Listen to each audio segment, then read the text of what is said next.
Welcome to public TV news బులెటిన్ల ముందుగా headlines. Warangal Bhadrakali ఆలయ సమీపంలో మహా అన్నదానం.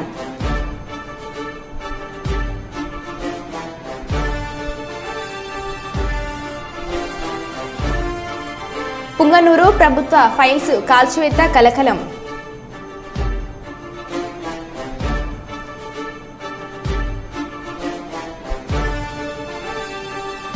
మట్టెవాడ ప్రభుత్వ పాఠశాలలో కోతుల బెడద.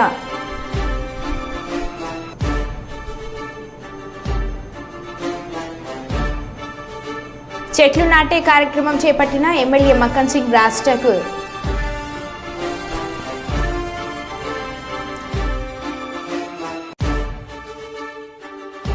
నిర్లక్ష్యంగా వ్యవహరించే ఎంజీఎం సిబ్బందిపై collector fire.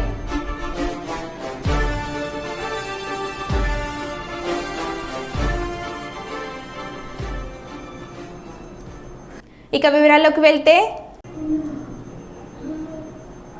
Sultanabad PACS chairman Srigiri Srinivas ఆధ్వర్యంలో నిర్వహించారు. ఈ కార్యక్రమంలో శ్రీగిరి శ్రీనివాస్ నెహ్రూ చిత్రపటానికి పూలమాలలు వేసి సహకార సంఘ పథకాన్ని ఆవిష్కరించారు. ఈ సందర్భంగా శ్రీగిరి శ్రీనివాస్ మాట్లాడుతూ ప్రతి సంవత్సరం జూలై మొదటి వారంలో అంతర్జాతీయ సహకార దినోత్సవాన్ని నిర్వహించాలని జెనీవాలో జరిగిన సమావేశంలో తీర్మానించారని, సహకార సంఘాలు ప్రపంచ దేశాల నలుమూలలో బలోపేతమని ఉన్నాయని అన్నారు. కార్మిక సంఘాలు, చిన్నకుల వృత్తులు అన్ని ఈ సహకార సంఘాల కింద కొనసాగుతాయని అన్నారు.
ప్రపంచ దేశాలన్నీ జెనీవాలో సమావేశమైనప్పుడు జూలై మొదటి శనివారంను అంతర్జాతీయ సహకార దినోత్సవంగా జరుపుకోవాలని నిర్ణయించడం జరిగింది.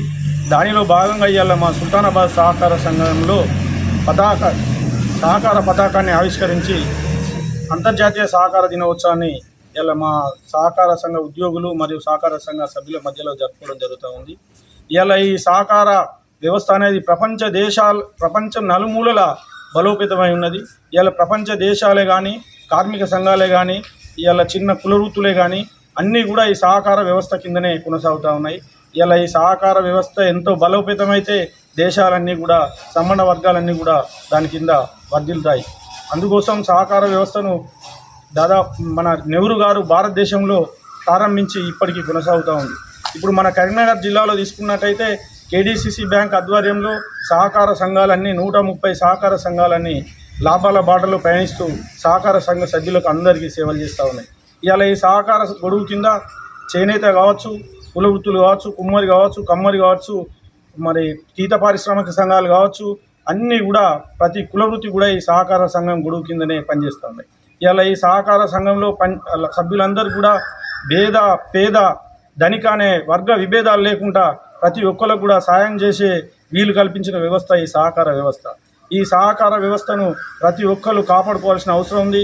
ఈ సహకార వ్యవస్థ ప్రతి ఒక్కరికి కూడా ఫలాలను అందించడంలో ముందుంటుందని తెలియజేస్తూ ఇవాళ అంతర్జాతీయ సహకార శుభాకాంక్షలు తెలియజేస్తా ఉన్నాను. రామగుండం పోలీస్ కమిషనరేట్ పరిధి గోదార్కని 1 టౌన్ పోలీస్ స్టేషన్ పరిధిలో గల ఇంద్రనగర్లో Ramagundam police commissioner M Srinivas IPS IG ఆదేశాల మేరకు గోదార్కని ఏసీపీ రమేష్ పర్యవేక్షణలో రామగుండం గోదార్కని 1 టౌన్ ఇన్స్పెక్టర్ ఇంద్రసేనారెడ్డి ఆధ్వర్యంలో కమ్యూనిటీ కాంట్రాక్ట్ కార్యక్రమం నిర్వహించారు. నేరహాల నిర్మూలన కోసమే కమ్యూనిటీ కాంట్రాక్ట్ ప్రోగ్రాంలో భాగంగా కాలనీలో ఇండ్లలో తనిఖీలు నిర్వహించి కాలనీ వాసులతో ఏసీపీ మాట్లాడి సమస్యలు తెలుసుకోవడం జరిగింది.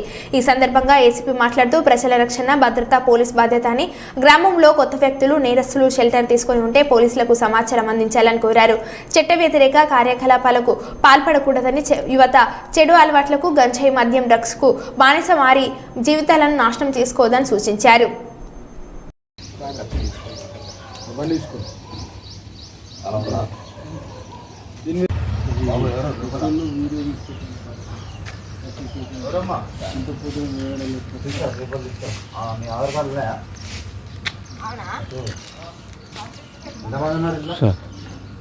నలుగురు ఆధార్ కార్డు పడుతున్నాం.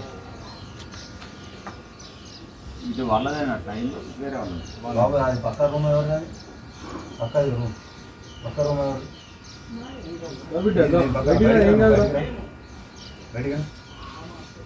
బయటికిరా ఏం కాదు బయట చెప్తాందే ఈవెన్ మీకు తలుపు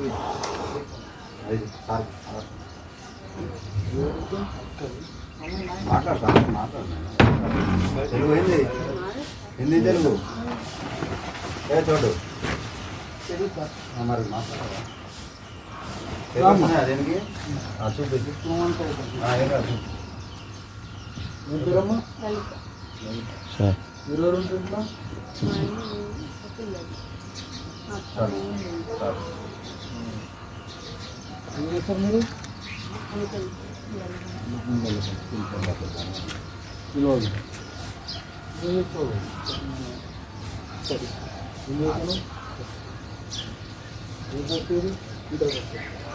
మీరు మీ అమ్మాయి ఏం చెప్పి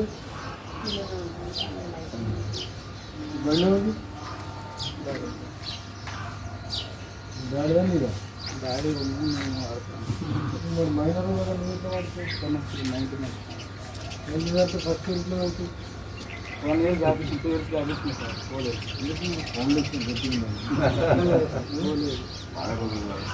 బేస్మెంట్ గట్టిగా ఉంటేనే ఇల్లు నిలబడుతుంది అట్లా 2 సంవత్సరాలు జాబ్ ఇచ్చి మళ్ళీ పెడతాం మళ్ళీ అమ్మ కూలి పని ఇళ్ళలో పని చేసుకుంటే ఇప్పిస్తాను. ఎంత బండి 2 లక్షలు అదే 2 లక్షలు ఎందుకు మరి 2 లక్షలు? ఈ ఇల్లు మంచిగా ఇట్లా రేకులు ఇంకో 4 రేకులు వేసుకొని మంచిగా బేస్మెంట్ వేసుకొని ఉంటుంది. ఇంట్లో నచ్చేది మీకు 30,000-40,000 పడితే మంచిగా బండి కూడా వస్తుంది. రామగుండం కార్పొరేషన్లోని గోదార్కని 1 టౌన్ పోలీస్ స్టేషన్ కూడలి సర్కిల్లో ఉన్న మహాత్మా జగజీవన్ రావు వర్ధంతి సందర్భంగా ఎమ్మెల్యే మక్కన్ సింగ్ రాజ్ఠాకూర్ విగ్రహానికి పూలమాలలు వేసి నివాళులు అర్పించారు. ఈ సందర్భంగా ఆయన మాట్లాడారు. ఈ కార్యక్రమంలో కార్పొరేటర్లు, ఆయా విభాగాల అధ్యక్షులు, నాయకులు, కార్యకర్తలు, ప్రజలు తదితరులు అధిక సంఖ్యలో పాల్గొన్నారు.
మార్గదర్శకులు, పేద బలహీన వర్గాల ఆశాజ్యోతిగా దేశంలో ఉన్నటువంటి బలహీన వర్గాల వారికి ఒక మార్గదర్శి ఉన్నటువంటి ఒక వ్యక్తి, ఒక మహనీయులు బాబు జగజ్జీవనరావు గారు వర్ధంతి ఈరోజు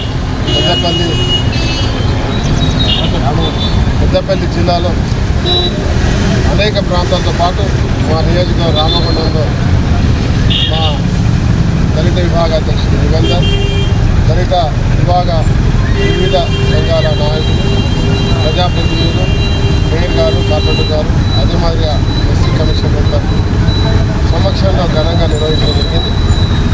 వారు చూపించిన మార్గంలో నిరంతరం అనేక కార్యక్రమాలపై గతంలో త్వరల పాలనప్పుడు మరి బాబాసాహెబ్ అంబేద్కర్ జగజ్జీవనరావు గారికి గుర్తు చేస్తూ సమాజం కొరకు పోరాటం చేసేటువంటి కార్యక్రమాన్ని పెద్ద ఎత్తున నిర్వహించాం.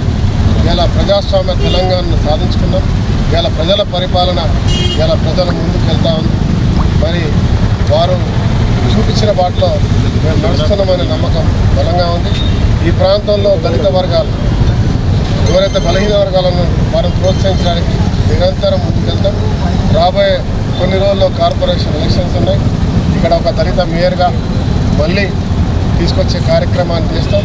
దాంతోపాటు బలహీన వర్గాలందరినీ కూడా బీసీలను ఎవరైతే ఆర్థిక బలహీనంగా ఉన్నారో వారిని కూడా మేము అంబేద్కర్ బాబాసాహెబ్ అంబేద్కర్ రచించినటువంటి చూపించిన రాజ్యాంగాన్ని మరి ఎక్కడ ఇవాళ బీజేపీకి గట్టిగా పోటీగా నిలబడి దాన్ని కాపాడే ప్రయత్నం చేసినాం. భారత రాజ్యాంగాన్ని ఎవరు మార్చడానికి ప్రయత్నం చేసినా, దాని వైపు కన్నెత్తి చూసినా, దాన్ని కదిల్చినా తగిన గుణపాఠం చెప్పడానికి పెద్ద ఎత్తున ఉద్యమించడానికి రామగుండమే కారణమవుతున్న విషయాన్ని మరి అలా జగజ్జీవనరావు వర్ధంతి సందర్భంగా మరొక్కసారి మహనీయులను ఇలా గౌరవించుకుంటూ మా కార్యక్రమాన్ని వారు చూపించిన బాటలు నడిపిస్తారు. వరంగల్ భద్రకాళి ఆలయ సమీపంలో మహా అన్నదాన కార్యక్రమాన్ని నిర్వహించారు. 320F జిల్లా lions club of Hanamkonda Subedari ఆధ్వర్యంలో జోనల్ చైర్మన్ సిరికొండ భాస్కర్ రావు స్పాన్సర్షిప్లో అన్నదాన కార్యక్రమాన్ని నిర్వహించారు. ముఖ్య అతిథిగా 320F జిల్లా governor Kunduru Venkata Reddy, regional chairman Jannapu Reddy, Raji Reddy, zonal chairman doctor Sirikonda Bhaskar Rao హాజరై అన్నదానం నిర్వహించారు. రీజియన్ 2, జోనల్ 2 పరిధిలోని లయన్స్ క్లబ్లు ఈ కార్యక్రమంలో భాగస్వామ్యం తీసుకున్నాయి. ఈ మహా అన్నదాన కార్యక్రమానికి ప్రజల నుంచి విశేష స్పందన వచ్చింది. ఈ కార్యక్రమంలో పాల్గొన్న డిస్ట్రిక్ట్ గవర్నర్ కుందూరు వెంకటరెడ్డి మాట్లాడుతూ జిల్లా వ్యాప్తంగా ఉన్న లయన్స్ క్లబ్ల ఆధ్వర్యంలో హంగర్ రిలీఫ్ ప్రోగ్రామ్స్ నిర్వహిస్తున్నామని, సామాజిక సేవలో బాధ్యతగా ప్రతి ఒక్కరూ ప్రజలకు సేవలు అందించేందుకు ముందుకు రావాలని కుందూరు వెంకటరెడ్డి పిలుపునిచ్చారు. నేషనల్ పరంగా Lions club of district 320F ద్వారా Lions club of Subedari club ద్వారా ఈరోజు అన్నదాన కార్యక్రమం చేయడం జరిగింది. భాస్కర్ రావు గారు దాని జోన్ చైర్మన్ గారు వారు స్పాన్సర్ చేయటమైంది. ప్రెసిడెంట్ వీణా గారు అండ్ ఆర్సీ గారు జన్నపురెడ్డి రాజిరెడ్డి గారు ఈ కార్యక్రమాన్ని సుమారు 250 మందికి ఇంటర్నేషనల్ పరంగా Lions club of district 320F ద్వారా Lions club of Subedari club ద్వారా ఈరోజు అన్నదాన కార్యక్రమం చేయడం జరిగింది. భాస్కర్ రావు గారు దాని జోన్ చైర్మన్ గారు వారు స్పాన్సర్ చేయటమైంది. ప్రెసిడెంట్ వీణా గారు అండ్ ఆర్సీ గారు జన్నపురెడ్డి రాజిరెడ్డి గారు ఈ కార్యక్రమాన్ని సుమారు 250 మందికి ఈరోజు అన్నదానం చేయడం జరిగింది. లయన్స్ క్లబ్స్ ఈ కార్యక్రమము హంగర్ రిలీఫ్ కార్యక్రమంగా నామకరణం చేసి ప్రతి వారము ప్రతి దగ్గర జరుగుతున్నది ఈ కార్యక్రమం. దీనికి ఇటువంటి కార్యక్రమాలు లయన్స్ క్లబ్ ద్వారా చాలా సర్వీస్ యాక్టివిటీస్ జరుగుతున్నాయి. ఈ డిస్టిక్లో 91 క్లబ్లు ఇప్పటికీ ఉన్నాయి. 3000 పైచిపు మెంబర్స్ ఉన్నారు. వారి ద్వారా వివిధమైన కార్యక్రమాలు, వివిధమైన సర్వీస్ యాక్టివిటీస్ జరుగుతున్నాయి. Thank you. మీ పేరు? నా పేరు వెంకటరెడ్డి అండి, governor district 320F governor Venkata Reddy. Lions club international 320F governor గారు అయినటువంటి కుందూరు వెంకటరెడ్డి గారి ఆధ్వర్యంలో మా రీజియన్ చైర్పర్సన్ మా రాజిరెడ్డి గారి ఆధ్వర్యంలో, అలానే మా జోనల్ ఇన్ఛార్జ్ భాస్కర్ రావు గారు స్పాన్సర్ చేసినటువంటి ఈ కార్యక్రమాన్ని, అంటే అన్నదాన కార్యక్రమాన్ని ఈరోజు ఇక్కడ నిర్వహించడం జరిగింది. లయన్స్ క్లబ్ హన్మకొండ సుబేదారి ఆధ్వర్యంలో నిర్వహించిన ఈ కార్యక్రమానికి భద్రకాళి దేవస్థానానికి వచ్చినటువంటి భక్తులందరి నుంచి చాలా విశేషమైన స్పందన వచ్చింది. ప్రతిసారి అంటే ప్రతి సంవత్సరం అంటే ఇప్పుడు కూడా లయన్స్ క్లబ్ నుంచి హంగర్ రిలీఫ్ కార్యక్రమం 365 రోజులు నిర్వహిస్తున్నాము. అయితే ప్రధానంగా government hospital Hanamkonda government hospital దగ్గర ప్రతిరోజు నిర్వహించడం జరుగుతుంది. కానీ ఇక నుంచి ప్రజల్లోకి వెళ్ళి ఎక్కడెక్కడైతే అవసరం ఉంటుందో అక్కడ కూడా ప్రజల ఆకలి తీర్చాలని, అన్నార్థుల యొక్క అవసరం తీర్చాలని చెప్పి భావించి మొదటి కార్యక్రమంగా ఈ సంవత్సరం మేము ఈ డైనస్టిక్ ఇయర్లో మొదటి కార్యక్రమంగా ఈ సంవత్సరం భద్రకాళి అమ్మవారి దేవస్థానం నుంచి ఈ కార్యక్రమాన్ని చేయడం జరిగింది. ప్రజల నుంచి చాలా రెస్పాన్స్ వచ్చింది. అలానే లయన్స్ క్లబ్ని ఆదర్శంగా తీసుకొని మిగతా వాళ్ళు కూడా ఇటువంటి కార్యక్రమాలు చేయాలని, ఎవరైతే అన్నార్థులు ఉన్నారో వాళ్ళందరి ఆకలి బాధలు తీర్చాలని చెప్పి మేము మనస్ఫూర్తిగా కోరుకుంటున్నాం. ఈరోజు Lions club international 320F governor గారు అయినటువంటి కుందూరు వెంకటరెడ్డి గారి ఆధ్వర్యంలో మా రీజియన్ చైర్పర్సన్ మా రాజరెడ్డి గారి ఆధ్వర్యంలో, అలానే మా జోనల్ ఇన్ఛార్జ్ భాస్కర్రావు గారు స్పాన్సర్ చేసినటువంటి ఈ కార్యక్రమాన్ని అంటే అన్నదాన కార్యక్రమాన్ని ఈరోజు ఇక్కడ నిర్వహించడం జరిగింది. లయన్స్ క్లబ్ హన్మకొండ సుబేదారి ఆధ్వర్యంలో నిర్వహించిన ఈ కార్యక్రమానికి భద్రకాళి దేవస్థానానికి వచ్చినటువంటి భక్తులందరి నుంచి చాలా విశేషమైన స్పందన వచ్చింది. ప్రతిసారి అంటే ప్రతి సంవత్సరం అంటే ఇప్పుడు కూడా లయన్స్ క్లబ్ నుంచి హంగర్ రిలీఫ్ కార్యక్రమం 365 రోజులు నిర్వహిస్తున్నాము. అయితే ప్రధానంగా government hospital Hanamkonda government hospital దగ్గర ప్రతిరోజు నిర్వహించడం జరుగుతుంది. కానీ ఇక నుంచి ప్రజల్లోకి వెళ్ళి ఎక్కడెక్కడైతే అవసరం ఉంటుందో అక్కడ కూడా ప్రజల ఆకలి తీర్చాలని, అన్నార్థుల యొక్క అవసరం తీర్చాలని చెప్పి భావించి మొదటి కార్యక్రమంగా ఈ సంవత్సరం మేము ఈ డైనస్టిక్ ఇయర్లో మొదటి కార్యక్రమంగా ఈ సంవత్సరం భద్రకాళి అమ్మవారి దేవస్థానం నుంచి ఈ కార్యక్రమాన్ని చేయడం జరిగింది. ప్రజల నుంచి చాలా రెస్పాన్స్ వచ్చింది. అలానే లయన్స్ క్లబ్ని ఆదర్శంగా తీసుకొని మిగతా వాళ్ళు కూడా ఇటువంటి కార్యక్రమాలు చేయాలని, ఎవరైతే అన్నార్థులు ఉన్నారో వాళ్ళందరి ఆకలి బాధలు తీర్చాలని చెప్పి మేము మనస్ఫూర్తిగా కోరుకుంటున్నాం. Thank you. కాకినాడ జిల్లా తుని మండలం తేటగుంట గ్రామంలో ఆనుకుని ఉన్న ఊర చెరువు శ్రీ నూకాలమ్మ తల్లి ఆలయం పక్కన వాకింగ్ రోడ్ అని నిర్మించుకున్నామని గత వైసీపీ ప్రభుత్వ నాయకులు ఆ డబ్బులను తమ జోబులోకి వేసుకుంటున్నారంటూ ఆరోపణలు. జనసేన పార్టీ తరపు నుంచి నేను కూడా ఈ విషయంకై చాలా చింతిస్తున్నాం. ఇలాంటి విషయాలకి మా పవన్ కళ్యాణ్ గారు కూడా ఎంతో స్పందిస్తున్నారు. అలాగే ఇక్కడ మన యనమల రామకృష్ణ గారు కూడా ఈ విషయంకై మీడియా మిత్రుల ద్వారా మాకు తెలియజేయడం జరిగింది. వాళ్ళు వచ్చి చెప్పగా ఇక్కడ ఊర చెరువుని వాకింగ్ ట్రాక్గా మార్చామని చెప్పారు.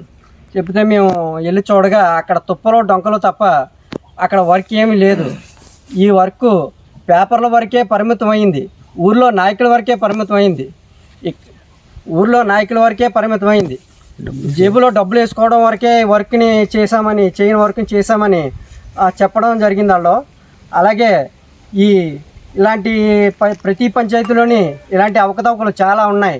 గత వైసీపీ ప్రభుత్వంలో వీళ్ళు పేపర్ వరకే పనిచేశారు కానీ వాస్తవంగా వర్క్ అనేది ఎక్కడ ఏం చేయలేదు. ఇలాంటి వర్కుల్ని, ఇలాంటి అవకతవకల్ని బయటికి తీసుకురావాలని మీడియా మిత్రుల్ని అలాగే మా నాయకుల్ని కోరుతున్నాం. జై జనసేన, జై టీడీపీ, జై బీజేపీ. మాది తేటకుంట. ఈరోజు రామకృష్ణ గారి గెస్ట్ హౌస్ ద్వారా అధికారులతోటి సమీక్ష చేయడం జరిగింది. దాంట్లో భాగంగా మా పంచాయతీలో కొన్ని అవకతవకలు జరిగాయని విలేకరుల ద్వారా మాకు తెలియజేయడం జరిగింది. దాని పరిణామాల మీద మేము తేటకుంట గ్రామంలో కొన్ని తిరగడం జరిగింది. మా తేటకుంట నూకాలమ్మ తల్లి గుడి పక్కన ఊర చెరువు పైన వాకింగ్ ట్రాక్ అనేది చేసామని చెప్పేసి బిల్లులు చేయించుకోవడం జరిగింది. కానీ అక్కడ వర్క్ అనేది లేదు, బిల్లులు మాత్రం తీసుకున్నారు. ఇలాంటివి ఇంకా చాలా పంచాయతీల్లో ఇలాంటి అవకతవకలు ఉంటాయి. ఈ అధికారులు కూడా దీన్ని మేము బిల్లులు చేసాం కానీ అక్కడ పని లేదని వాళ్ళు కూడా అంటున్నారు. ఇది విలేకరుల ద్వారా మాకు తెలిసింది. ఇలాంటి చర్యలని పూర్తిగా మేము ఖండిస్తున్నాము. ఈ బాధ్యతలపైన కఠినమైన చర్యలు తీసుకోవాలని మేము మా తేటకుంట తరఫు నుంచి టీడీపీ, జనసేన, బీజేపీ కార్యకర్తలు కోరుకుంటున్నాము. విశ్వ హింద్ పరిషత్ ధర్మ ప్రసార విభాగం ఆధ్వర్యంలో కరివేముల గ్రామంలో వైభవంగా జరిగిన సంస్కృతి దీక్ష యజ్ఞంలో పాల్గొన్న దంపతులకు కాషాయ కండువలు వేసి నూతన వస్త్రాలను, భగవద్గీతను, సీతారాముల చిత్రపటాన్ని అందించడం జరిగింది. మొత్తం 15 కుటుంబాల నుండి 79 మంది స్వధర్మం స్వీకరించారు.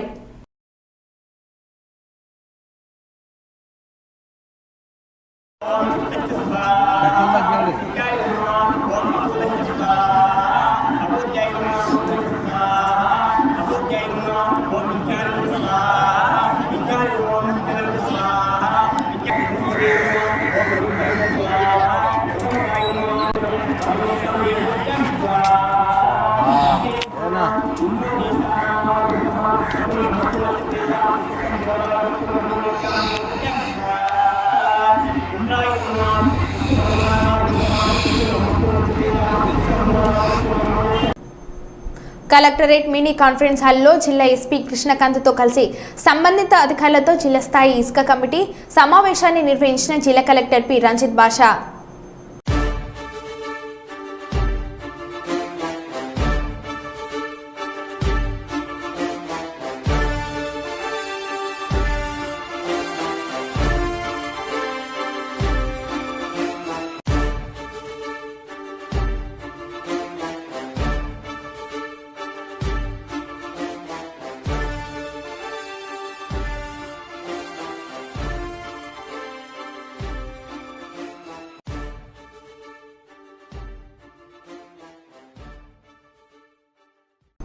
స్వాములకోట మండలం నవరాల్లోను, పీఠాపురం మండలం ఇరవాడ హైస్కూల్లో, పెద్దాపురం మండలం దివిలి హైస్కూల్లోనూ ఏమాత్రం తినడానికి పని చేయకుండా వండుతున్న మధ్యాహ్న భోజనం పథకం తింటే కడుపులో నొప్పి వస్తుందని ఆవేదన చెందుతున్న పిల్లలు.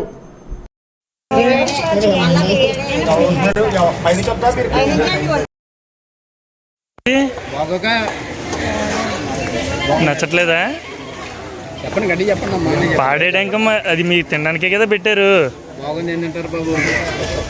మరి తినడానికి వెళ్ళినప్పుడు ఎందుకు పాడేయడానికి వెళ్తున్నారు? ఇవి బాగోలేదా? రోజు ఇలాగే ఉంటుందా? రోజు ఇలాగే ఉంటుందా? ఈ రోజేనా? సరే. మరి మీకు ఆకలేస్తే మరి ఫుడ్ ఇంటికాడికి వెళ్తారా? మళ్ళీని ఇంకెళ్ళాలి లేవు. ఇక్కడ భోజనం సరిగ్గా ఉండదు. సరే. ఎందుకు నచ్చదు? మరి బాగుండరా?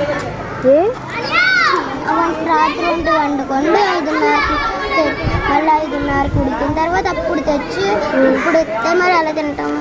కొంతమంది కుడుపు నొప్పి వామిటింగ్స్ అయిపోతుంది. అవునా? అందుకే తిన్నదాన్ని. ఒకసారన్నా తిన్నామని ఇప్పుడు వచ్చి రోజు ఇంటికి వెళ్ళి వస్తారా అందరూ కూడానా? ఎవరు తింటారా మరి ఇక్కడ? గుడ్లు తీసుకుని వెళ్ళిపోతారు. అందరూ వెళ్ళిపోతారు. ఎంతమంది తింటారు ఇక్కడ? మహా అయితే 2-3 తింటారు అంతే. ఉన్నవాళ్ళు అందరూ గుడ్ల కోసమేనా? అక్క తింటారా?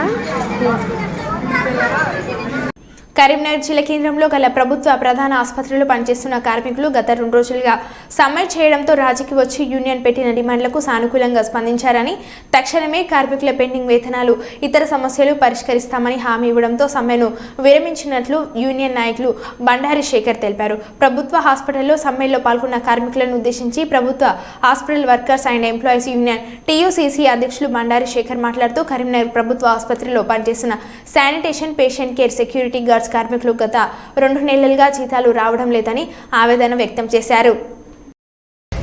2 నెలల 3 నెలల పెండింగ్ జీతాలు ఇవ్వాలని ఆందోళన చేస్తా అంటే నిన్న 1 నెల జీతం వేశారు. బడ్జెట్ వచ్చినా కూడా ఎందుకోసం బడ్జెట్ దగ్గర పెట్టుకొని ఇబ్బందులకు గురి చేస్తున్నారు అధికారులు అనేది ఆలోచన చేయాలి. తక్షణమే మిగతా 2 నెలల పెండింగ్ జీతాలు కార్మికుల ఖాతాలో జమ చేయాలని చెప్పి సందర్భంగా మేము డిమాండ్ చేస్తా ఉన్నాం. దీనితో పాటు ఈరోజు కార్మికులు ఆందోళన చేస్తా ఉంటే, సమ్మె చేస్తా ఉంటే కొంతమంది కార్మికులను కక్షపూరితంగా మీ సంగతి చూస్తాం, మీ మీద కేసులు పెడతాం, మిమ్మల్ని పనిలో నుంచి తొలగిస్తామని చెప్పేసి ఏజీల సంస్థ భయభ్రాంతులకు గురి చేస్తా ఉన్నది. ఇది సరైన పద్ధతి కాదని చెప్పి సందర్భంగా మేము హెచ్చరిస్తా ఉన్నాం. కార్మికుల కండగా అవసరమైతే జిల్లాలో ఉన్నటువంటి అన్ని కార్మిక సంఘాలను ఏకం చేసి ఐక్యకార్యాచరణ చేసి కూడా ఆందోళన పెద్ద ఎత్తున పూనుకోవాల్సి వస్తుంది. ఈ పద్ధతి మార్చుకోవాలని చెప్పేసి సందర్భంగా ఏజెన్సీ సంస్థ యజమాని కూడా మేము హెచ్చరిస్తా ఉన్నాం, రిక్వెస్ట్ కూడా చేస్తా ఉన్నాం. ఇప్పటికైనా గానీ కార్మికుల పట్ల ఒక సోదరి భావంతో వ్యవహరించి వీళ్ళకి సమస్యలన్నింటినీ పరిష్కరించాలా, లేకపోతే ఈ సమ్మె కొనసాగుతుంది, ఈ ఆందోళన కొనసాగుతుంది. 2 నెలల మిగతా 2 నెలల జీతం వచ్చేంత వరకు కూడా ఈ పోరాటం ఆగదని చెప్పి సందర్భంగా తెలియజేస్తా ఉన్నాం.